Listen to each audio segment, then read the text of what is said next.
Hello, welcome to another edition of On the Spot. I'm Christopher Taylor of My Astro Chris, and you're back on the spot with me. So today what we have is a chart of a 61-year-old male, and we're going to take a few pieces of it, take a look at it, then we're going to analyze a few pieces of what's going on now and in the near future. So here is a look to start at his natal chart.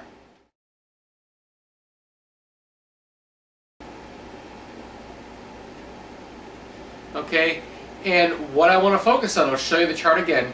We're going to focus on this one clump of planets, essentially. And it involves Saturn, which he has in Virgo up in his 9th house, which is opposing Jupiter down in Pisces in his 3rd house. And this opposition is being aspected by a Sun-Uranus conjunction over on the right-hand side of his chart in his 7th house. Okay? And that's over there in Cancer, okay? And so we have this link between this Cancer, Pisces, and Virgo energy, and this is the area we want to look at. So here's a look at that area highlighted.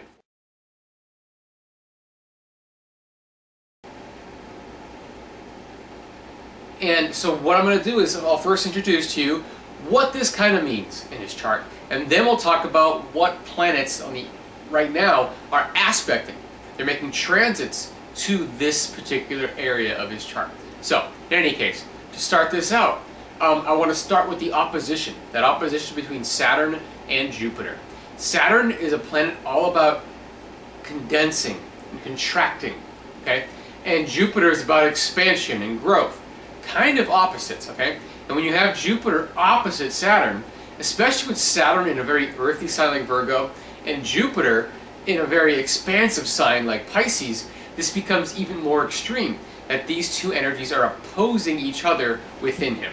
So this is someone who can come off very conservative on one hand, but then also be very optimistic and future-looking and progressive on the other hand. And it's almost hard to pin someone like this down as far as, you know, are they conservative, are they progressive? I don't know. But there's a real battle that wages inside. There's a sense that on some issues, very conservative. On other issues, very progressive. And this can cause a lot of stop and go in life because there's a lot of sense of optimism and looking forward and seeing possibilities, but it's countered by a sense of realism or negativism that brings things down to earth pretty quickly. And so here we have someone that can yo-yo back and forth quite a bit, okay? And there's part of the life lesson in this kind of a setup with the Sun and Uranus conjunction over there in Cancer on the right-hand side of the chart. This is, this is essentially someone who has a real creative streak, a real unique, rebellious streak in them, and the Jupiter component of him kind of brings that out and really wants to bring that out. The Saturn component wants to keep it under wraps or channel it in a way that isn't so weird, isn't so unacceptable. Because with the Sun over there in the 7th house too, and Uranus conjuncting it, there is a real sense of high sensitivity to what other people think. A real high ability to see themselves through the mirror of another. And also to project this sense of creativity, project this sense of unpredictability and zaniness and uniqueness onto others. So to have, it's almost like he needs to be inspired by the uniqueness and creativity of others to know that he has it in him. Without the inspiration from the outside, it's hard to develop it from within. Okay? So this is a kind of lifelong lesson and struggle. The lesson being that this creative, unique individual exists always. And there is a balance between optimism and moving forward and realism and staying put. And he's trying to find that balance and trying to honor that creative, unique individual on the inside without projecting it onto others, without having other people have to inspire him, etc. And so, what's going on lately for this? All right, we can go back to the spring of 2010. This is when Pluto, down in Capricorn in his 1st house. Okay, and before I get into that, let's take a look at the chart. And I circled Pluto, Uranus, and Jupiter on the outside of the chart to show you which planets I'm going to focus on as far as what's affecting this general area that I've introduced. So here's a look at that chart. Okay, and so like I said, starting out with Pluto in the first house, that bottom left-hand side. Pluto is a very powerful planet slash asteroid, whatever you want to call it, doesn't matter. It certainly has a role in astrology, and Pluto started in opposition to the planet Uranus in his chart, starting in the spring of 2010. So it was the first piece of these four planets, Uranus, Sun, Saturn, and Jupiter, that started getting hit with one of these major transits by an outer planet. All right? And so starting in the spring of 2010, there's a real sense of coming into the truth and awareness of his own creativity and uniqueness. That's what I would see in this kind of a setup. And so this is about a 2-year period, starting spring of 2010, ending here, coming up in spring of 2012. And as I speak today, it's September 20th, 2011. So we're in the fall of 2011 here. And so the end of that transit will be coming up. However, the other pieces of this puzzle will start getting hit by Pluto as well. And actually, they've already gotten hit by Pluto. In the spring of 2011, so just a few months back, this is when Pluto then made opposition to the Sun, as well as a sextile to that Jupiter on the bottom there. And this will last a couple of years, into the spring of 2013. So we have some overlap going on with the introduction to this whole major theme of, first of all, awareness of the uniqueness of the individual. And then starting this past spring in 2011, kind of overlapping with this, as he's becoming aware, as he's realizing his own creative input, a real sense of empowerment, and a real sense of, how have I not used my power? How have I used my power? And a real, almost like midlife crisis kind of moment of, wow, this is in me and I haven't utilized it yet? Boy, I got to get moving. That's kind of the Pluto opposite the Sun. A sense of coming into one's own authority, if authority has been, again, projected or cast off to others, which is a case that can set up in this kind of a chart. And with the sextile to Jupiter down at the bottom of the chart, this is a real ambitious, raising kind of energy. So there's a sense of saying, wow, there's this unique individual in me. You know, I've misused the opportunities to use my power in certain ways, and I really want to now. And now there's also this sense of gumption, and now is the time to do it. So there's a real excitement building here right now as we speak.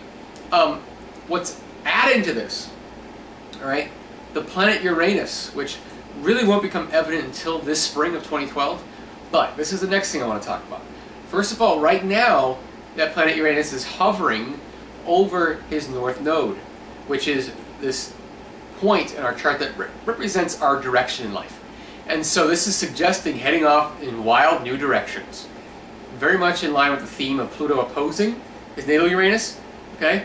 And so this awareness of what he's capable of coming forth, and the thoughts of what he can do with it as well.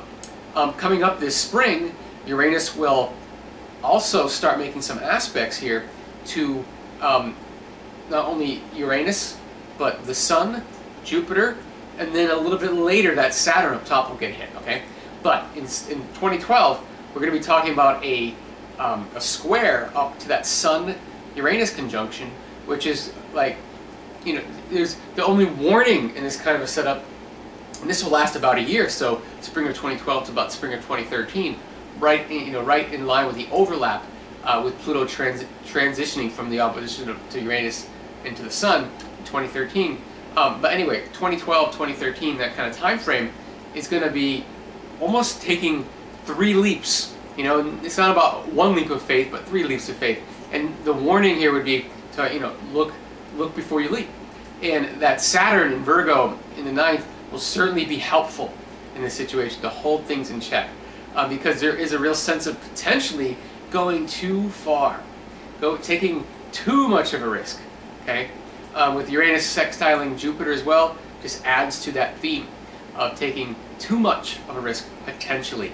Anyway, okay, and actually it won't be a sextile to Jupiter, but there will be an aspect of Jupiter, and it'll be an aspect suggesting potentially, you know, over-optimism and things like that.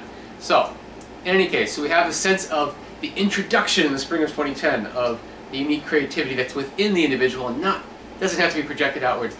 We have the awareness of one's own power, the ambition to want to do something, a sense of going on a wild new direction right now.